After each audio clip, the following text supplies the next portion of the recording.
Hello everybody, you are welcome to Life Skills Computer Training and Consulting Limited. Now, this is one of our trainings on developing an e-learning course.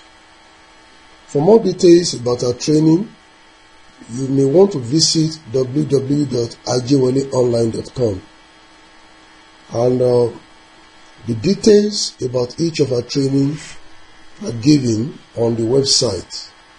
Now, in this video, I want to introduce you to the course titled Developing an E-Learning Course. This is one of the courses we offer under e-learning categories. There are other similar courses like developing a CBT portal, developing an e-learning portal, courseware digitization. And the last one I mentioned, digitizing courseware, is closely related to this course.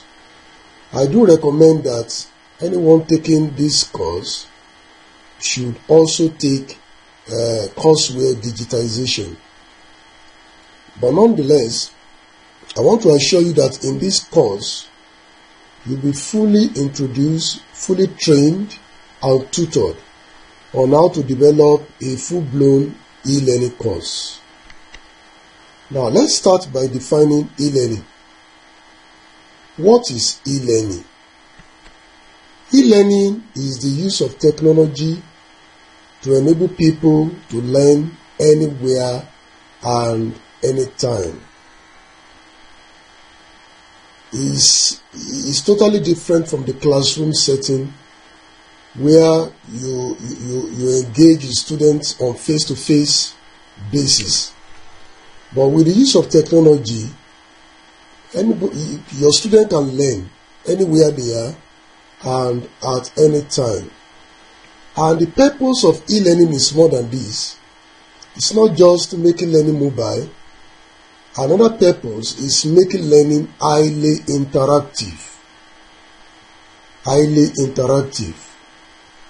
There are so many learners that will learn by what they see, by what they hear, and by repeated listening and continuous viewing of whatever material the teacher is passing across. E-learning makes all these things possible. Now, the information provided by the subject matter expert has to be made learner-friendly. The teacher is the person I refer to as SME, subject matter expert. And gone are those days when you give students boring materials, you write things on the board, or you give them a print media that is not too clear, and they'll be struggling with it. With the advent of internet, mobile technologies, and some other electronic gadgets, e-learning has made learning very easy. But the subject matter expert, the teacher, has to make his information or her information learner friendly. This is where this course comes in. In this course, I'm going to explain to you, I'm going to train you on how you can apply the principles of instructional and visual design, on how you can produce your e-learning course using authoring tools or software such as Microsoft PowerPoint, iSpring Presenter, Camtasia Studio, Articulate, Lectora, Captivate, Flash, Claroline, and so on and so forth.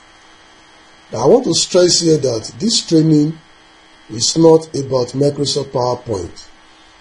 In the other course that I mentioned earlier, digitizing courseware, in that course we took time to train people on how to use PowerPoint, Microsoft PowerPoint, to develop their course.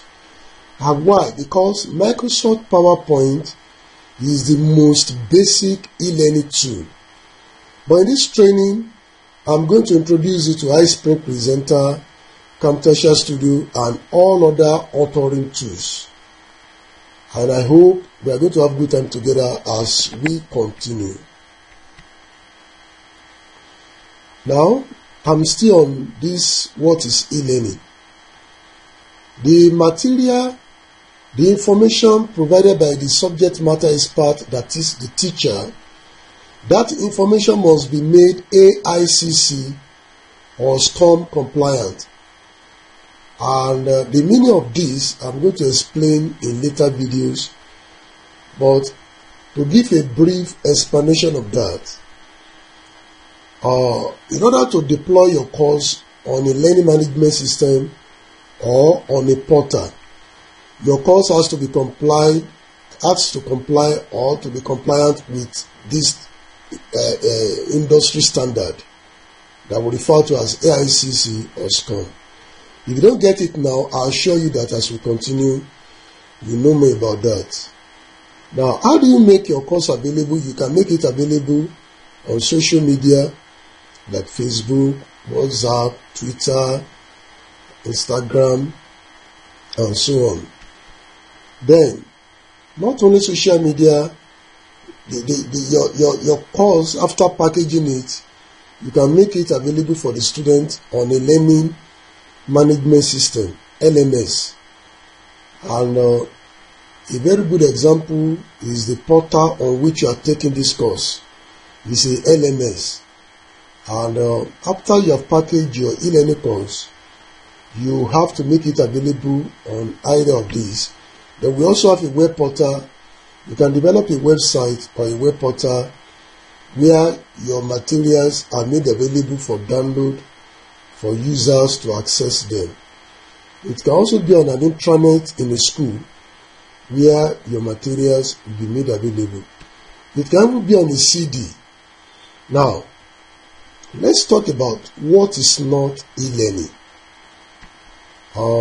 Some people believe that when they prepare PowerPoint and share them with their students, that is the end of e-learning. And I believe most schools, that is where they start. It's a good way to start, but that is not e-learning. E-learning is more than preparing PowerPoint presentation and sharing them with students. It's more than that. Then another another wrong notion about e-learning is equating e-learning to adding narration to PowerPoint slide and publishing them using an authoring tool or uploading the course on a learning management system. Somebody might go beyond just preparing PowerPoint. He may add narration. He may add his voice. He may narrate the slide. He may not even stop there. The person may publish the slide, the PowerPoint presentation using an authoring tool. If he knows how to use authoring tool, he may not even stop there. He may go ahead and upload the course on a LMS. And I want to assure you that yet he has not engaged in e-learning. It's not yet e-learning. E-learning is more than that. And that is the essence of this training. I'm going to show you what e-learning means. Now, all this that I've been mentioning, they only provide minimum interaction to the students or learners as a one-way communication. Because if you prepare PowerPoint presentation and you share them either through Bluetooth or you copy it on a CD and you ask the student to watch it and to learn, it's a one-way communication. It's not two-way. No feedback. Or the only way we can refer to it as a two-way communication is when you complement it with class, with a physical class. Maybe after giving them the PowerPoint presentation, either on a CD or Bluetooth or on a memory media, flash drive, you may want to complement it by meeting the students and giving them explanation. So, and also assessing them and getting their feedback. But without that, if you just prepare PowerPoint and share them with the students, and there is no feedback, there is no two-way communication, you can refer that as e-learning. And even if you upload it on a portal or on the LMS, it's not yet e-learning. Why? Number one, you have not engaged the learners and you have not discussed with the learners.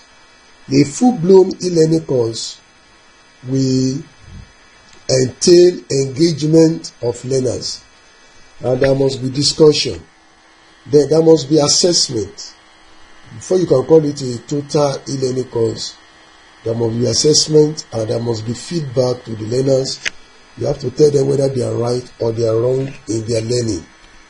Now, let's summarize the key points here. I said e-learning means you can learn anytime, anywhere. You have to make use of technology to make your learning more appealing. To make your material or courseware more appealing and more interactive. There is stress. The subject matter expert is the main person behind e-learning. Without subject matter expert or teacher, there is no e-learning.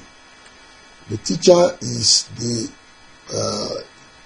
initiator of the learning, and you will not stop there. The teacher has to make the learning or the courseware, he has to make it learner friendly. So your courseware has to be learner friendly, and the technology of doing that or the techniques of doing that, they are the things you are going to learn in this course. Then I mentioned the principle of instructional design.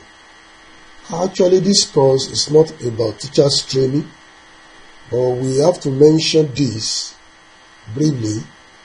And for those who don't know much about instructional design, I'm going to take time to explain this, so that because before you can package an e-learning course, all these things have to be at your grip. You must know the principle of instructional design. Then I mentioned authoring tools. You cannot package an e-learning course if you don't master one or two authoring tools. So what authoring tools mean, the examples of them, and how to make use of them, I'm going to explain in this course. Then I mentioned AICC or SCORM compliant.